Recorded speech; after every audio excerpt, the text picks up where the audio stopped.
My name is Andrea. I'm 34 years old, and 3 months ago, my own father kicked me and my 8-year-old daughter out of Christmas dinner in front of 15 relatives. Lily was still holding her napkin in her small hands, waiting for grace to be said, when my sister smiled and told us to leave and never return. My mother did not even raise her voice. She just looked at me and said that Christmas was so much better without me. I did not beg. I did not cry. I looked at all of them and said one sentence. Then you will not mind me doing this. 5 minutes later, every single person who had just thrown us out was on their knees, begging me to undo what I had done. Before I explain how that happened, I need to take you back 18 months, back to the moment my life cracked in half. The call came at 3:47 in the afternoon on a Tuesday. I was parked outside Lily's elementary school, watching children spill out of the building with backpacks bouncing against their shoulders. My phone buzzed. Unknown number. I almost ignored it. I answered at the last second. The voice on the other end was calm, professional, distant. Mrs. Oughton, this is Mercy General Hospital. Your husband David has been involved in a motor vehicle accident. You need to come immediately. I do not remember the drive. I do not remember who picked Lily up from school. The next clear memory I have is standing in a white hallway that smelled like disinfectant while a doctor in blue scrubs told me my husband of 9 years was gone. Just like that. No warning. No goodbye. One moment I was a wife. The next I was a widow. The funeral was 4 days later. My parents came. My sister Meredith came with her husband. Aunts, uncles, cousins. Everyone wore black. Everyone hugged me. Everyone told me how strong I was. What I remember most clearly is not the service. It is what I heard in the hallway after. I had stepped away from the reception to breathe when I heard Meredith whisper to our mother through a cracked door. She said that I could not raise Lily alone. She said maybe someone else should take the child. My blood went cold.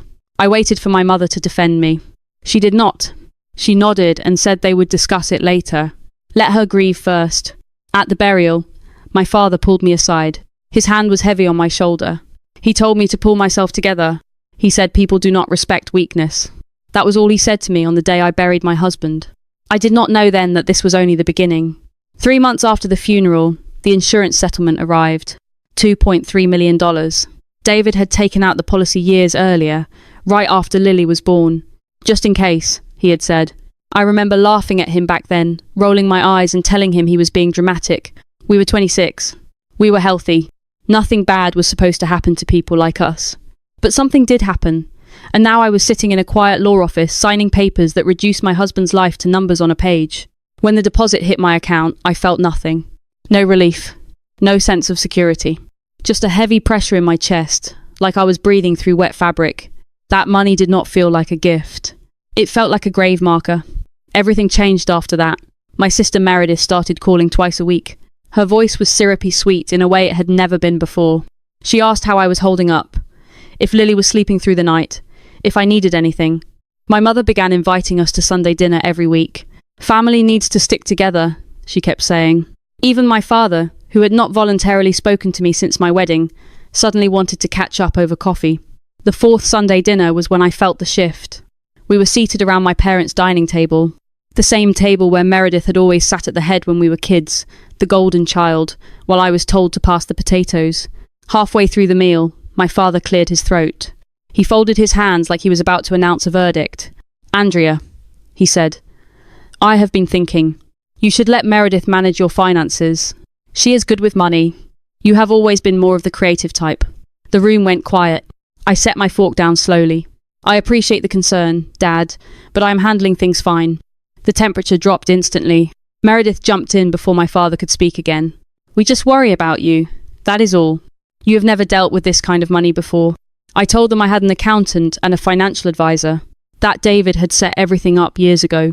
I did not even get to finish my sentence before Meredith smiled and said that paperwork can be confusing when you are emotional. After dinner, while I was helping Lily into her coat, a frail hand caught my wrist. Grandma Margaret leaned in close. She was 85 years old and sharper than anyone in that room. Be careful with that money, child, she whispered. I do not trust anyone here. She pressed a folded piece of paper into my palm. There is someone you need to call. We will talk more soon. I did not open the paper until I got home. It was not blank. It had a phone number and 3 words written in shaky handwriting. Call Marcus Webb. I did not call right away. I told myself Grandma was old, maybe confused, maybe paranoid. I told myself I was being dramatic. 6 months passed. Meredith's calls became more frequent and more pointed. She talked about how Dad's construction supply store was struggling, how the market was not what it used to be, how Mum was stressed and dealing with medical bills. Just little comments dropped like breadcrumbs. "It must be hard," Meredith said once, "sitting on all that money while family suffers." Then came the night everything tilted. My mother called me crying. Real crying. She said, "Your father is about to lose the store. 30 years of his life. We might lose the house too." My chest tightened. Despite everything, they were still my parents. I told her I could help. I said I would lend them $50,000. No interest. They could pay me back whenever they were able. Lend. My father's voice boomed through the phone. "I do not need charity from my own daughter." There was a long silence. Then Meredith's voice slid in, smooth and calm. "What Dad means is, it would be easier if you just signed a few papers. Let me handle the investments. That way we can help the family properly." "What papers?" I asked. "Just standard things. Power of attorney. Asset management. I will handle everything. You will not have to worry about a thing. Power of attorney." David's voice echoed in my head. "Never sign anything you have not read twice. And never hand control of money to family. That is how fortunes disappear." I told them I needed time to think. Meredith's sweetness cracked for just a second. "What is there to think about? We are family." I hung up. That night, Lily came to me in tears. She told me my mother had said she wished Daddy was still alive instead of me because he knew how to take care of her. I held my daughter while something inside me hardened into resolve. That was the moment I stopped giving them the benefit of the doubt. That was the night I finally called Marcus Webb. Marcus Webb's office sat on the 14th floor of a glass building downtown. The city spread beneath it in sharp lines and distant noise, but inside everything felt quiet and contained. Marcus was younger than I expected, mid-30s, wire-rimmed glasses, calm eyes. When he shook my hand, I noticed the framed photograph on his desk. 2 men in graduation gowns, arms slung over each other, laughing. David and Marcus. "David was my best friend," Marcus said when he saw where I was looking. "We were roommates in college. He asked me to keep an eye on you and Lily, if anything ever happened to him." Something in my chest loosened and broke at the same time. I sat down heavily. "I do not even know where to start." Marcus did not hesitate. "Start with the power of attorney papers." I stared at him. "How did you know about that?" "Your grandmother called me 3 weeks ago. Margaret Whitmore is sharper than most people realise. She told me your sister had been circling your finances." I did some digging. He slid a document across the desk. "Meredith had contacted your insurance company 2 months earlier. She asked about the process for transferring beneficiary rights. She said she was inquiring on behalf of the family." My blood went cold. "She what?" "It gets worse." Marcus opened another folder. "I had a forensic accountant look into your father's business. His store is not just struggling. It is hemorrhaging money. Bad investments. Poor management. He is about 3 months from bankruptcy." He paused, then continued. "And your sister, her real estate business took a hit last year. She owes money to investors she cannot pay back." I sat there, hands clenched in my lap. They were not worried about me. They were desperate. "They do not want to help you manage your money," Marcus said quietly. "They want to take it." That night, Lily was already asleep when I got home. I poured myself a glass of wine and scrolled through my phone. A cousin I barely spoke to had messaged me. "Is it true you have been gambling away the insurance money? Meredith mentioned something in the family group chat. Just wanted to check if you are okay." My stomach dropped. Gambling. I searched for the family group I had been quietly excluded from. Through a screenshot another cousin sent me. I saw it. Meredith's post from 2 weeks earlier. "Please pray for my sister. She is going through a difficult time and making poor financial decisions. We are trying to help her, but she keeps pushing us away. Some people just cannot handle sudden wealth." 43 comments. All pity. All judgment. All believing her. The next morning Marcus called. "Your grandmother wants to change her will," he said. "She asked me to witness." A week before Christmas, Meredith showed up at my door unannounced. Perfect makeup. Designer coat. A manila folder tucked under her arm. "Can I come in?" "Lily is doing homework," I said. "This will not take long." She stepped inside anyway. She set the folder on my coffee table like it belonged there. "I want you to sign these. For the family." I did not touch it. "I already told Dad no." "You told Dad no," she said calmly. "You did not tell me no. I am telling you now. No." Her smile flickered. "Andrea, I am trying to help you. Help me by telling everyone I am a gambling addict." Her face went blank for a fraction of a second. Then the mask slid back on. "I never said addict. I said you were making poor decisions. sitting on $2 million while your family drowns. I offered to help. Dad refused. She leaned closer. You do not know what you are doing. You never have. You married David and got lucky. That is it. You are not smart. You are not capable. You are just a widow with a windfall. I felt Lily before I saw her. She stood in the hallway clutching her homework folder. I heard what you said about Mom. The silence was suffocating. Meredith grabbed her folder and walked to the door. Christmas dinner, she said without turning around. You will be there with the signed papers or do not come at all. 3 days before Christmas, my father called at 6 a.m. You are coming to dinner. 7 o'clock. Grandma Margaret's house. I said Lily wanted to see Grandma. And you will sign those papers. I told him no. He told me not to bother showing up. We do not want you there. That night I opened the envelope Grandma had given me. Inside was nothing I could read yet. Just wait. Just promise. Christmas Eve I went to Grandma's house alone. She locked the study door and pressed a sealed envelope into my hands. Do not open it until tomorrow night, she said. You will know when. She told me she had seen the emails.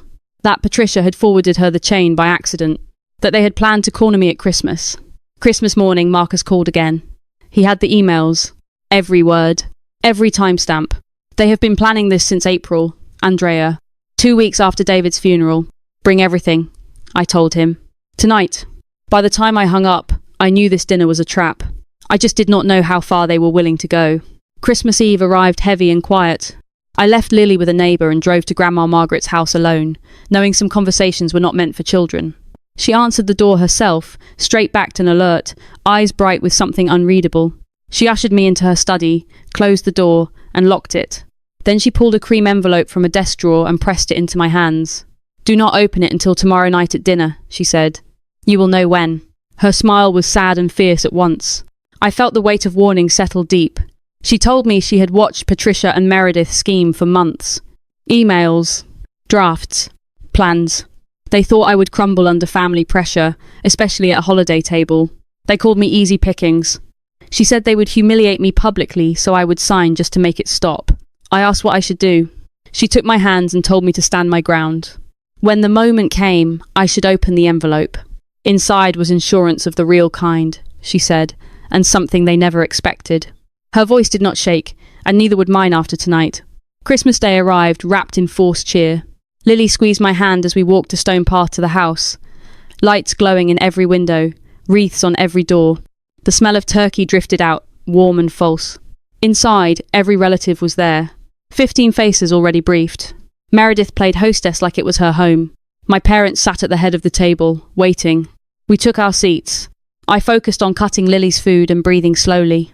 Halfway through dinner, Meredith stood and tapped her glass. Her smile widened as if she had rehearsed this moment for months now. She spoke about tragedy and concern, about family responsibility. She revealed my insurance settlement and questioned my ability to manage it. She asked me to sign papers for my own good and for Lily's future. Every eye turned toward me. I said no. The room froze. My father stood and told me I did not get to refuse family. My mother called me selfish. Someone whispered that I needed a keeper. Lily began to cry. Then my father pointed at the door and told us to leave. My sister nodded, satisfied, as silence swallowed the room without mercy tonight there. That was when Grandma Margaret stood. Her voice cut through the noise and commanded everyone to sit. She reminded them whose house this was and who would decide what happened inside it. I felt her hand on my arm, steadying me. I told them I would leave, but first I made a call. Not the police. A friend. I put the phone on speaker and asked Marcus to come. 5 minutes out, he said. The room erupted. My father threatened. Meredith panicked. Grandma did not blink. Her eyes dared them to challenge her authority openly, and none of them did. Marcus arrived in a dark suit carrying a briefcase. He introduced himself calmly and placed documents on the table.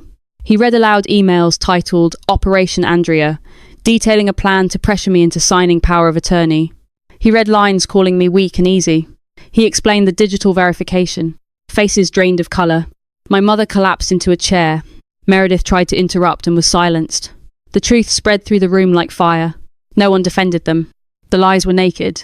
Gasps filled the space, and shame finally replaced confidence on every familiar face there in that room. Then Marcus produced the final document. Grandma's new will. He read that the house and land would go to me.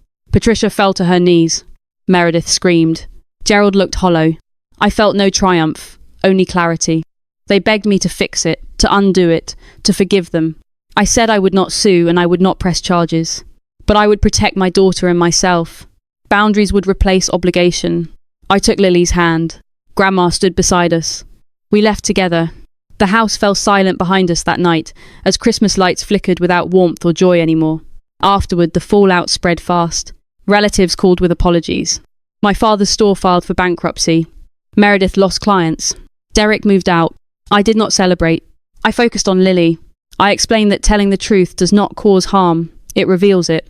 Grandma asked to move in with us, choosing love over walls.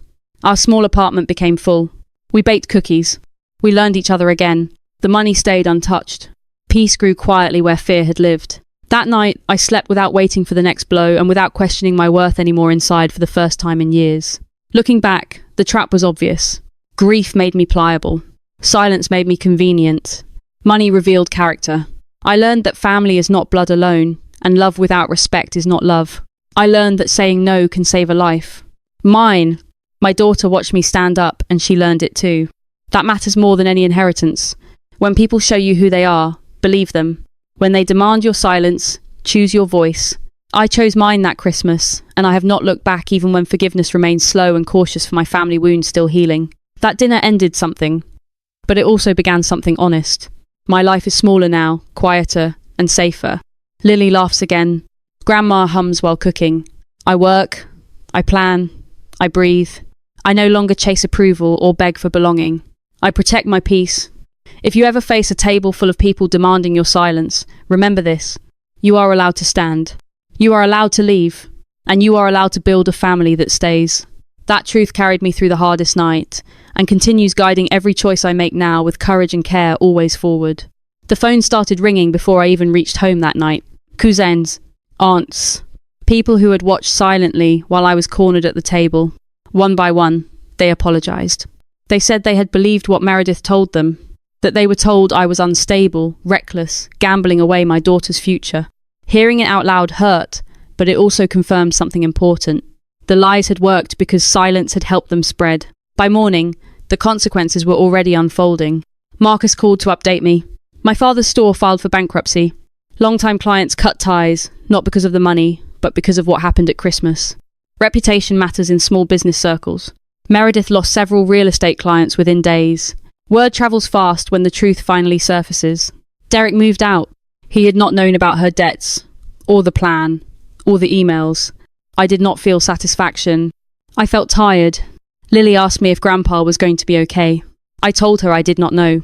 I told her that sometimes adults make choices that hurt others, and then they have to live with what happens next. She thought about it carefully and nodded. Children understand fairness better than most adults. 2 weeks later, Grandma Margaret called me with a question. She asked if she could move in with us. She said the house felt empty now, and she wanted to be somewhere she was wanted, not tolerated. Lily overheard and nearly exploded with joy. Our apartment was small, crowded, imperfect, but it was warm. It felt like a home again. Life settled into a new rhythm. Grandma taught Lily how to bake her apple pie. Lily taught Grandma how to video call her friends. I kept working. I set up a trust for Lily's education. The insurance money stayed where it was, untouched, growing quietly. For the first time since David died, I felt stable. 3 months after Christmas, my mother called.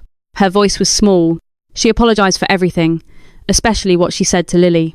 I did not forgive her. Not yet, but I did not scream either. I told her I needed time and boundaries, and that if I ever reached out again, it would be on my terms. She agreed. That felt like progress. I started journaling at night.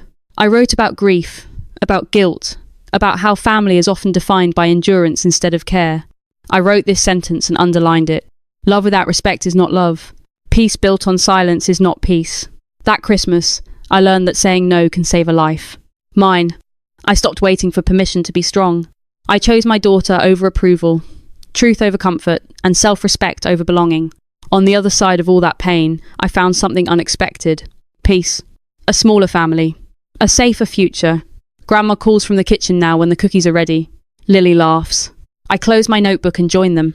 There will always be hard days, but I no longer doubt myself. And that is everything. If you have ever had to draw a hard boundary with family, I see you. You are not alone.